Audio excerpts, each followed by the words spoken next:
दोस्तों एक बार फिर से मैं हाजिर हूँ 16 फरवरी 2022 के डेली पीआईबी एनालिसिस के साथ। तो 16, 17, 18 3 दिनों की पीआईबी आज अपलोड हो जाएगी। इससे आज हम पीआईबी में रूटीन पे आ जाएंगे और संडे तक करंट अफेयर्स पे रूटीन पे आ जाएंगे। तो हमारी मंडे से रेगुलर बेसिस पे वीडियोस अपलोड होंगी। हालांकि पीआईबी की तो कल से ही अपलोड होने लगेगी, लेकिन अगर मैं दोनों वीडियोज़ की बात करूँ यानी करंट अफेयर्स और पीआईबी, तो दोनों मंडे से रेगुलर बेसिस पर रहेंगी, क्योंकि संडे को पीआईबी नहीं आता है। तो देखते हैं कितनी जल्दी हम लोग इसको अचीव कर पाते हैं। आज का पहला आर्टिकल है मिनिस्ट्री ऑफ ट्राइबल अफेयर्स।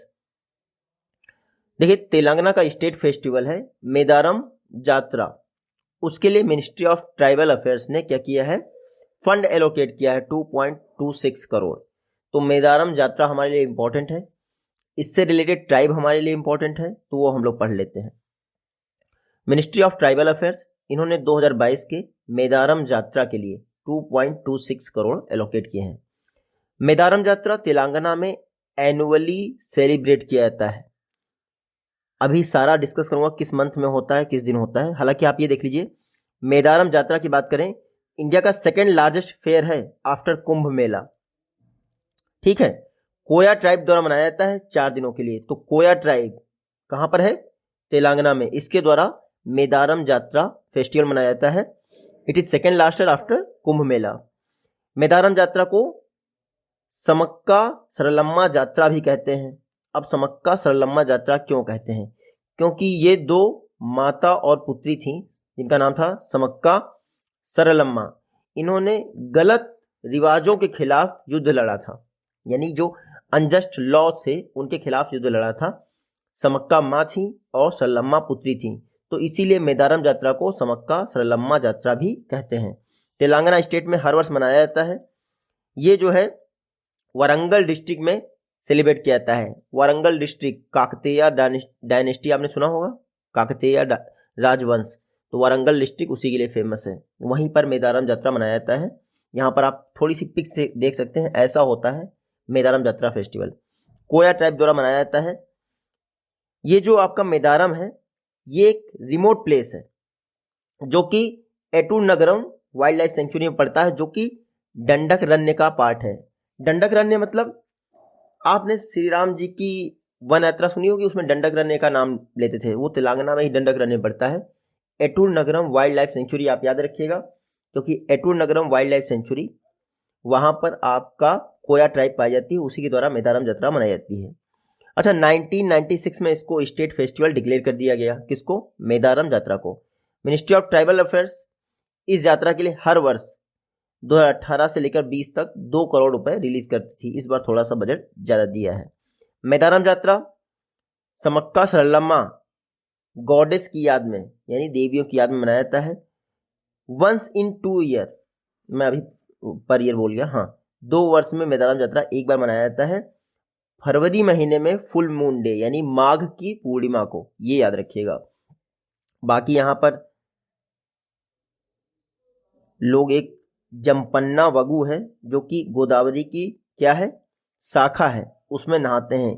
तो जमपन्ना वगु ट्रिब्यूटरी है गोदावरी की, उसमें नहाने के बाद यहाँ पर मेदारम यात्रा में पार्टिसिपेट किया जाता है। तो नाम याद रखिएगा, मेदारम यात्रा, और ये जमपन्ना वगु ट्रिब्यूटरी है रिवर गोदावरी की। एटूर नगरम वाइल्ड लाइफ सेंचुरी आपको याद रखना चाहिए। बाकी कोया ट्राइब की इंपॉर्टेंस की बात की जाए तो तेलंगाना की लार्जेस्ट आदिवासी ट्राइब है, जो कि शेड्यूल्ड ट्राइब की लिस्ट में आती है, और ये तेलुगु स्पीकिंग है। स्पेसिफिकली तेलंगाना और आंध्र प्रदेश में पाई जाती है।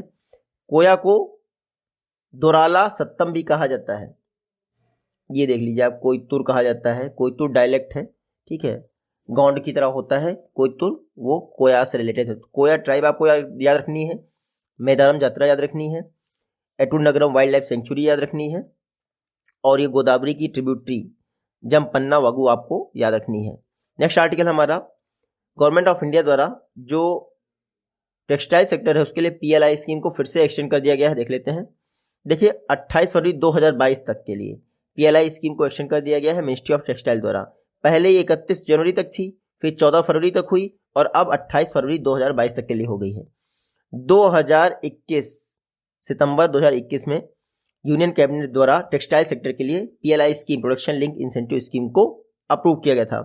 पीएलआई स्कीम जो टेक्सटाइल के लिए है, ओवरऑल अनाउंसमेंट कितना हुआ था? 13 सेक्टर्स के लिए पीएलआई स्कीम का हुआ था 2021-22 के बजट के लिए। हालांकि अब पीएलआई स्कीम में 14 सेक्टर हो गए हैं, सेमीकंडक्टर ऐड हो गया है 76,000 करोड़ के साथ। जो 13 सेक्टर के लिए पीएलआई थी उसमें 1.97 लाख करोड़ अनाउंस हुआ था। ठीक है, पीएलआई स्कीम जो होती है उसमें क्या होता है, रेमिशन ऑफ ड्यूटीज किया जाता है, इंसेंटिव्स दिए जाते हैं आपको आपके प्रोडक्शन के हिसाब से। तो टेक्सटाइल सेक्टर के लिए पीएलआई स्कीम लॉन्च की गई है, जिसका एम क्या है, high value man made fibre produce करना, गवर्नमेंट टेक्निकल टेक्सटाइल इन पर फोकस करना। जो पीएलआई स्कीम है आपके टेक्सटाइल सेक्टर के लिए ये 5 वर्ष के लिए है। ठीक है, 2024-25 तक के लिए है, हालांकि बेस ईयर 2019-20 रहेगा, इतना याद रखिएगा। टेक्सटाइल सेक्टर के लिए जो पीएलआई स्कीम है 10,683 करोड़ दिए गए हैं। इन्हीं 10,683 करोड़ में से इंसेंटिव दिया जाएगा। 2 फेजेस में जो है एलिजिबल रहेंगे प्रोड्यूसर्स इसके लिए। पहली बात तो आप कोई नया प्लांट बना रहे हैं जिसकी लागत हो 300 करोड़, 300 करोड़ की लागत से आपको नया प्लांट ही इस्टेब्लिश कर रहे हो आपके टेक्सटाइल सेक्टर में। दूसरी कंडीशन ये है कि अगर आपका प्लांट 300 करोड़ या उससे पहले से चल रहा है और आप 100 करोड़ का इन्वेस्टमेंट करना चाहते हैं तो भी आप एलिजिबल होंगे। तो पीएलआई जो स्कीम है टेक्सटाइल सेक्टर के लिए, उसके लिए 2 एलिजिबिलिटीज क्राइटेरिया है, 300 करोड़ और 100 करोड़। बाकी 10,683 करोड़ आपको याद रखना है। 5 वर्ष का टेन्योर है 2020-21 से 2024-25 तक। उसके अलावा 2019-20 क्या है, इसके लिए बेस ईयर है। बाकी मैंने आपको बता दिया कि इस समय 14 सेक्टर हो गए। सेमीकंडक्टर लेटेस्ट ऐड हुआ है 76,000 करोड़ के साथ। इंडिया में टेक्सटाइल की बात की जाए तो लगभग 4.5 करोड़ लोग जो है इसमें जॉब पाते हैं, second largest after agriculture. One of the oldest industry है इंडियन इकोनॉमी की। ठीक है, बाकी ये मेरे ख्याल से इंपॉर्टेंट नहीं है। 2 सेगमेंट होते हैं, अनऑर्गेनाइज्ड, ऑर्गेनाइज्ड सेक्टर।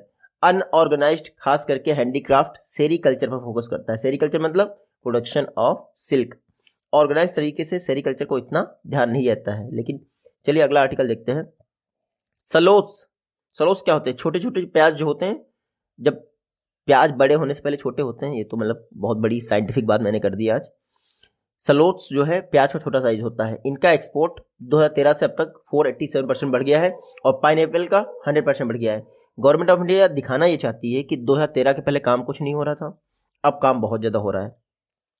तो सलोट्स आप पहले देख लीजिए, ये है आपका सलोट्स, देख रहे हैं आप, ये है आपका सलोट्स। तो इनका एक्सपोर्ट जो है आपका बढ़ गया है कितना, 487%। देखिए 2013 में $2 मिलियन का एक्सपोर्ट हुआ था अप्रैल से दिसंबर के दौरान, अब हुआ है $11.6 मिलियन का। सबसे ज़्यादा सलोट्स, ये प्याज के छोटे पीस हम कहाँ एक्सपोर्ट करते हैं, तो श्रीलंका को सबसे ज़्यादा एक्सपोर्ट करते हैं और मलेशिया, टॉप 2 डेस्टिनेशन। वैसे ही पाइनएप्पल का आपको याद रखना है, 100% इंक्रीज हुआ है कब से, 2013 से लेके अब तक। पाइनएप्पल सबसे ज़्यादा एक्सपोर्ट करते हैं हम लोग यूएई को और नेपाल को। तो सलोट्स यानी प्याज जो होता है उसको हम एक्सपोर्ट करते हैं श्रीलंका और मलेशिया को हाईएस्ट, और जो आपका पाइनएप्पल है वो यूएई और नेपाल हो जाता है। ये 2 चीज़ें आप याद रखिएगा। इंडिया लगातार एक्सपोर्ट में ग्रोथ कर रहा है। देखा जाए जनवरी 2022 में जो एक्सपोर्ट हुआ है वो लास्ट ईयर से लगभग 23.5% इंक्रीज रहा है, याद रखिएगा। 1 डिस्ट्रिक्ट 1 प्रोडक्ट स्कीम आने के बाद हर डिस्ट्रिक्ट में इंडिया के एक्सपोर्ट प्रमोशन पर ध्यान दिया जा रहा है। 1 डिस्ट्रिक्ट 1 प्रोडक्ट स्कीम किसकी योजना है, वैसे जापानीज कॉन्सेप्ट है, याद रखिएगा। सबसे पहले इंडिया में उत्तर प्रदेश गवर्नमेंट ने 1 डिस्ट्रिक्ट 1 प्रोडक्ट स्कीम को अपनाया था 2018 में। बाद में सेंट्रल गवर्नमेंट ने भी इस पर फोकस किया। अब एक्सपोर्ट को प्रमोट किया जा रहा है। तो सलोट्स और पाइनएप्पल इनका एक्सपोर्ट बढ़ गया है, ये याद रखिए। अर्बन लोकल बॉडीज के लिए फिर से ग्रांट रिलीज की गई है, देख लेते हैं। देखिए ग्रांट रिलीज कौन करता है अर्बन लोकल बॉडीज के लिए, डिपार्टमेंट ऑफ एक्सपेंडिचर जो कि मिनिस्ट्री ऑफ फाइनेंस के तहत आता है। तो 1154.90 करोड़ यानी 1154.9 करोड़ के आसपास ग्रांट रिलीज की गई है 4 राज्यों के लिए। आपके लिए इंपॉर्टेंट नहीं है किन राज्यों को कितना ग्रांट रिलीज किया गया है। हाँ, ये जो ग्रांट रिलीज की गई है ये नॉन मिलियन प्लस सिटीज यानी ऐसी सिटीज जिनकी पॉपुलेशन 10 लाख से नीचे है उनके लिए ग्रांट रिलीज की गई है। 15 फिनांस कमीशन ने 2021-22 से 2025-26 के दौरान जो ग्रांट है अर्बन लोकल बॉडीज के लिए वो 2 कैटेगरीज में डिवाइड की है। पहली तो मिलियन प्लस सिटीज जिसमें दिल्ली और श्रीनगर को बाहर कर दिया गया है, और बाकी ऑल अदर सिटीज यानी जो नॉन मिलियन प्लस सिटीज हैं। ठीक है, तो million plus urban local bodies या अर्बन सिटीज और non million plus urban cities, इनके लिए ग्रांट रिलीज की जाती है अर्बन लोकल बॉडीज द्वारा। 15 फिनांस कमीशन ने रिकमेंड किया है कि जो टोटल ग्रांट दी जानी है वो 40% अनटाइड होगी और 60% टाइड होगी। यानी नॉन मिलियन प्लस सिटीज़ को जो ग्रांट दी जाती है ये 100% दी जाती है, उसमें आपका 40% नॉन टाइड होगी, ये वो कहीं भी खर्च कर सकते हैं, और 60% टाइड होगी। ये जो टाइड है 60%, उसमें से 50% आपको सैनिटेशन सॉलिड वेस्ट मैनेजमेंट के लिए खर्च करना होगा, और दूसरा 50% आपको drinking water, rain water harvesting और वाटर रिसाइकलिंग के लिए खर्च करना पड़ेगा। तो टाइड ग्रांट के लिए टारगेट आपको दे दिया गया है, किसके लिए कितना खर्च करना है। 15 फिनांस कमीशन, आपको पता है फिनांस कमीशन का टारगेट क्या होता है, राज्यों और केंद्र के बीच में जो रेवेन्यू है उसका शेयरिंग मॉडल देना। हर वर्ष आर्टिकल 280 के तहत, हर वर्ष नहीं, हर 5 वर्ष पर या फिर इससे पहले राष्ट्रपति द्वारा आर्टिकल 280 के तहत फिनांस कमीशन बनाया जाता है। 15th फिनांस कमीशन ने कहा है कि 2021-22 से लेकर 2025-26 तक के लिए जो राज्यों का डिविजिबल पूल है वो 41% रहेगा। ये देखिए हॉरिजेंटल पूल है, यानी जितना आपका पर रेवेन्यू आया से सरचार्ज माइनस करने के बाद उसका 41% केंद्र सरकार राज्यों को डिस्ट्रीब्यूट कर देगा। ये 41% देखिए आपका वर्टिकल डिवोल्यूशन हो गया, सीधे सीधे आया और चला गया। फिर हॉरिजेंटल डिवोल्यूशन में क्या हो जाता है, डेमोग्राफिक परफॉर्मेंस को दिया जाता है, इनकम को टारगेट किया जाता है, पॉपुलेशन एरिया को देखा जाता है, फॉरेस्ट एंड इकोलॉजी को देखा जाता है, टैक्स एंड फिजिकल एफर्ट को दिया जाता है। तो जो आपका ग्रांट्स आते हैं उसमें वर्टिकल और हॉरिजेंटल डिवोल्यूशन होता है। वर्टिकल में 41% हो गया, हॉरिजेंटल में सबसे ज़्यादा जा रहा है 45%, किसको, इनकम को जा रहा है, और सबसे कम किसको जा रहा है, टैक्स एंड फिजिकल एफर्ट, जो कि है 2.5%। बाकी आप यहाँ देख लीजिए, सेंट्रल गवर्नमेंट द्वारा एग्री सेस जो है क्रूड पाम ऑयल पर रिड्यूस कर दिया गया है, पहले 7.5% था, अब 5%। क्रूड पाम ऑयल पर एग्री सेस रिड्यूस करने के बाद क्या होगा, क्रूड पाम ऑयल का इंपोर्ट बढ़ेगा और हम लोग उसको ज्यादा मात्रा में रिफाइन करेंगे। अभी क्या हुआ देखिए, आप पढ़िए इसको जरा सा। गवर्नमेंट ऑफ इंडिया द्वारा AIDC agriculture infrastructure development cess crude palm oil पर कम कर दिया गया, 7.5 से घटाकर 5% कर दिया गया है 12 फरवरी 2022 को। इससे क्या हुआ है, जो क्रूड पाम ऑयल है या फिर रिफाइंड पाम ऑयल है, इसमें जो प्राइस गैप है, इंपोर्ट टैक्स गैप है, वो 8.5% के आसपास बढ़ गया है। यानी क्रूड पाम ऑयल पर आपका एग्री सेस कम हो जाने से क्या हुआ है, अब क्रूड पाम ऑयल को हम लोग क्या करेंगे, इंपोर्ट करेंगे। इससे हमारी जो डोमेस्टिक रिफाइनिंग इंडस्ट्री है वो क्रूड पाम ऑयल को रिफाइनिंग के लिए इंपोर्ट करेगी, और बाद में हम लोग इसको रिफाइंड पाम ऑयल को एक्सपोर्ट करेंगे। तो क्योंकि पाम ऑयल हम लोग इतना प्रोड्यूस करते नहीं है, तो क्रूड पाम ऑयल तो हम लोग इंपोर्ट कर ही सकते हैं, बाद में उसको रिफाइन करके एक्सपोर्ट कर सकते हैं। देखिए गवर्नमेंट ऑफ इंडिया ने 30 जून 2022 तक के लिए जो पाम ऑयल है, एडिबल ऑयल, उसकी क्वांटिटी पर स्टॉक लिमिट लगा दी थी इसेंशियल कमोडिटीज एक्ट 1955 के तहत। अगस्त 2021 में गवर्नमेंट ऑफ इंडिया द्वारा national edible oil mission oil palm launch किया गया था, इंडिया को एडिबल ऑयल के मामले में सेल्फ रिलायंस बनाने के लिए। ये national edible oil mission oil palm 11,000 crore का अप्रूवल इसके लिए दिया गया है 5 वर्षों के लिए, ठीक है, ताकि इंडिया को पाम ऑयल के प्रोडक्शन में सेल्फ रिलायंस बनाया जा सके। National edible oil mission oil palm ये एक सेंट्रली स्पॉन्सर्ड स्कीम है। टारगेट क्या है, एडिशनल 6.5 लाख हेक्टेयर एरिया जो है पाम ऑयल कल्टीवेशन में लाना 2025-26 तक के लिए। उसके अलावा जो ऑयल पाम कल्टीवेशन एरिया है 2025-26 तक 10 लाख हेक्टेयर करना, एडिशनल 6.5 लाख और टोटल 10 लाख हेक्टेयर करना है, यानी अभी 3.5 लाख हेक्टेयर है। 2029-30 तक के लिए जो पाम ऑयल कल्टीवेशन एरिया है वो 16.5 लाख हेक्टेयर से भी ऊपर करना है, यानी 10 लाख 2025-26 तक, फिर 6.5 लाख और ऐड करेंगे अगले 4 वर्षों में।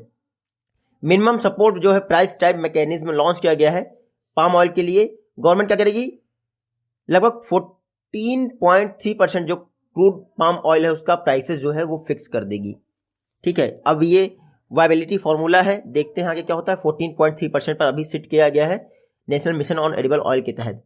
देखिए गवर्नमेंट ऑफ इंडिया द्वारा ये जो national mission on edible oil है इसके तहत स्पेशल एम्फेसिस दिया जा रहा है नॉर्थ ईस्टर्न स्टेट्स को, आपका अंडमान निकोबार आइसलैंड है वहां पर, क्योंकि वहां की जो वेदर कंडीशन है कंडीशन है पाम ऑयल प्रोडक्शन के लिए। देखिए नमी होनी चाहिए तभी आपका पाम ऑयल बढ़िया होगा। यहाँ पर देखिए अगर आप नॉर्थ ईस्ट या अंडमान रीजन में जा रहे हैं और पाम ऑयल कल्टीवेशन के लिए कोई वो लगा रहे हैं आप अपना प्रोजेक्ट, तो आपको 5 करोड़ रुपए दिए जाएंगे 5 million ton per hectare palm oil produce करने के लिए। इंडिया लार्जेस्ट कंज्यूमर है वेजिटेबल ऑयल का, लगभग जो जितना भी वेजिटेबल्स ऑयल हम लोग इंपोर्ट करते हैं उसमें 55% क्या होता है, पाम ऑयल होता है। इंडिया के बाद चाइना, यूरोपियन यूनियन, ये टॉप मोस्ट कंज्यूमर है पाम ऑयल के, इतना याद रखिएगा। पाम ऑयल का यूज़ किया जाता है क्या, ये देख लीजिए, डिटर्जेंट, प्लास्टिक, कॉस्मेटिक, बायोफ्यूल, इन सभी में पाम ऑयल का यूज़ किया जाता है after vegetable oil. Last article है आज का, री imagining museum in India, Hyderabad में ऑर्गेनाइज की जा रही है री इमेजिनिंग म्यूजियम इन इंडिया। ये मिनिस्ट्री ऑफ कल्चर और ब्लूमबर्ग द्वारा ऑर्गेनाइज किया जा रहा है। पहली बार ग्लोबल समिट है री इमेजिनिंग म्यूजियम इन इंडिया, ये ग्लोबल समिट है, हैदराबाद में ऑर्गेनाइज की जा रही है। मिनिस्टर ऑफ कल्चर और टूरिज्म जी किशन रेड्डी द्वारा क्या किया गया है, इनॉग्रेट किया गया है री imagining museum in India. Museums को री इमेजिन किया जाए इंडिया में एक नए तरीके से, यानी कि 3D म्यूजियम बनाया जाए, वर्चुअल टूर ऑर्गेनाइज किया जाए, इस तरह से री इमेजिन करना म्यूजियम्स को इंडिया में, क्योंकि म्यूजियम्स एक तरह से बर्बाद होते जा रहे हैं।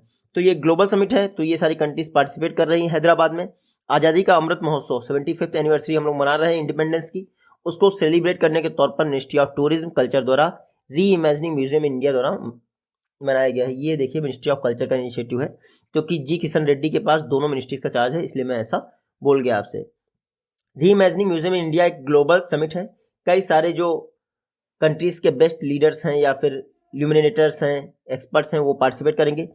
25 म्यूसियोलॉजिस्ट जो म्यूजियम से रिलेटेड प्रोफेसर हैं वो इसमें पार्टिसिपेट करेंगे। जी किशन रेड्डी जी ने कहा है इंडिया जो है रिच कल्चरल हेरिटेज रखता है और ह्यूमन सिविलाइजेशन को एक दिशा दिखा सकता है, जैसा कि पुराने समय में दिखाया था। बाकी इंडिया में 1000 से ज़्यादा म्यूजियम हैं, लेकिन प्रॉपर एजुकेशन उनको नहीं दिया जा चुका है। अब ज़रूरत है म्यूजियम्स को री इमेजिन करना। तो री इमेजिनिंग म्यूजियम इन इंडिया एक ग्लोबल समिट है, मिनिस्ट्री ऑफ कल्चर द्वारा ऑर्गेनाइज की गई है। शाम को मिलते हैं आपको 17-18 की PIB एनालिसिस के साथ, तब तक के लिए